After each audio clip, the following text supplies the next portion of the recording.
Hello guys, आज इस video में हम बात करेंगे वाटर हीटर यानी गीज़र के बारे में। गीज़र का जो इंटरनली इलेक्ट्रिकल कनेक्शन होता है, कौन कौन से स्पेयर पार्ट उसमें लगे होते हैं, इलेक्ट्रिकल स्पेयर पार्ट जो होते हैं वो कैसे वर्क करते हैं, कैसे हमारे पानी को गर्म करके और हमको गर्म पानी प्रोवाइड करते हैं। तो इसके बारे में पूरा फुल डिटेल्स बात करेंगे, कौन कौन से पार्ट होते हैं, कैसे वर्किंग करते हैं, इसके इलेक्ट्रिकल और मैकेनिकल सिस्टम को भी हम समझेंगे। ठीक है, और इसमें कौन कौन से टर्मिनल होते हैं, थर्मोस्टेट होता है, हीटिंग एलिमेंट होता है, ये सब का क्या काम होता है, कैसे ये वर्क करके हमारे वाटर को हीट करते हैं और एक निश्चित टेम्परेचर तक। तो हेलो गाइस, मैं हूं मिराज और आप देख रहे हैं मार्जे मोल्टी इलेक्ट्रिकल्स। या मार्जे मोल्टी इलेक्ट्रिकल्स में आपका बहुत बहुत स्वागत है। तो चलिए वीडियो को स्टार्ट करते हैं, और उससे पहले आपसे रिक्वेस्ट कि प्लीज़ वीडियो को लाइक शेयर कमेंट करना बिल्कुल ना भूलें, चैनल को सब्सक्राइब करके बेल आइकन प्रेस कर दें ताकि इसी तरह इन्फॉर्मेटिव वीडियो का नोटिफिकेशन आप तक पहुंचता रहे और आप कुछ ना कुछ सीखते रहें। तो चलिए फाइनली इसके बारे में बात करते हैं और फुल डिटेल्स समझते हैं। तो सबसे पहले यहाँ पे देख सकते हैं कि मैं यहाँ पे कुछ ड्रॉ कर लिया हूँ, यानी उसका इंटरनली जो कनेक्शन होता है, सर्किट डायग्राम होता है, वो यहाँ पे मैं ड्रॉ कर लिया हूँ। ठीक है, तो एक एक करके बारीकी से इसको समझते हैं कि ये कैसे वर्क करता है। तो सबसे पहले जो इसका गीज़र का जो इंटरनली जो सर्किट डायग्राम होता है वो ऐसे ही होता है, कनेक्शन जो होता है वो ऐसे ही हुआ होता है। अब इसको समझने की ज़रूरत है। यहाँ पे ये जो सबसे लास्ट में है, ये हमारा हीटिंग एलिमेंट है, जिसको हम एलिमेंट भी बोलते हैं। ठीक है, इसमें जब पावर सप्लाई देते हैं तो यही हीट होता है, हमारे वाटर को हीट करता है। और यहाँ पे ये इंडिकेटर एक लगा होता है जो रेड कलर का होता है, या और भी कलर का भी हो सकता है, ब्लू, क्लियर, ग्रीन। तो ये इंडिकेटर लगा होता है। ये इंडिकेटर हमारा शो करता है कि ये हमारा हीटिंग हो रहा है या ऑफ हो गया, हीटिंग एलिमेंट ऑन है या ऑफ है, इसका इंडिकेशन हमको देता है। ठीक है, ये जस्ट हीटिंग एलिमेंट के पैरेलल में इसका कनेक्शन हुआ होता है। और उसके बाद से यहाँ पर जो हमारा थर्मल कट आउट लगा होता है, जिसको हम थर्मोस्टेट भी बोलते हैं, और इसी के माध्यम से हम अपना टेम्परेचर भी सेट करते हैं। इसमें एक छोटा सा नॉब दिया होता है, जिसको हम स्क्रू ड्राइवर या टेस्टर की मदद से घुमा करके हम अपना टेम्परेचर सेट करते हैं कि कितना टेम्परेचर चाहिए हमको।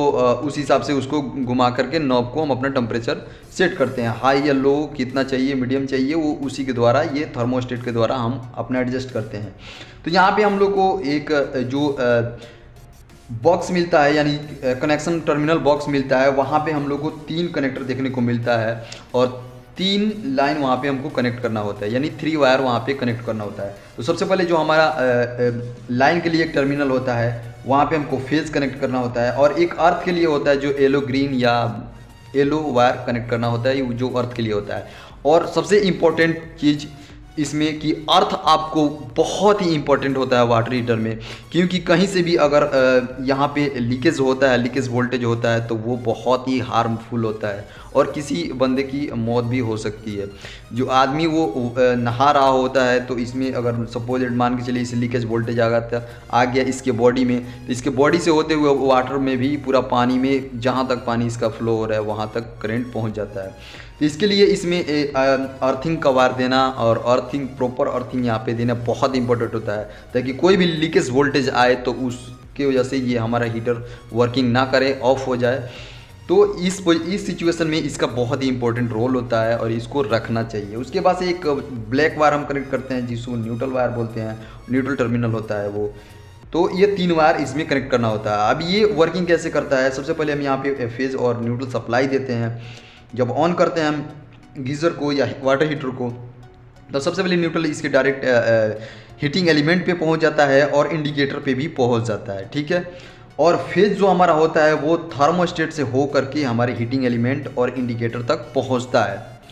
तो हम अगर हीटिंग एलिमेंट जो हमारा थर्मोस्टेट होता है, यानी थर्मो कट आउट होता है, उसका अगर सेटिंग हम किए हैं मीडियम में, मीडियम टेम्परेचर हमको चाहिए वाटर का, तो मीडियम में किए हैं, तो जैसे ही क्या होगा कि वाटर का जो हमारा अभी तो नॉर्मल वाटर है, तो ये क्या करेगा, थर्मोस्टेट ऑन हो जाएगा और क्या करेगा, सप्लाई इधर से पहुंचा देगा।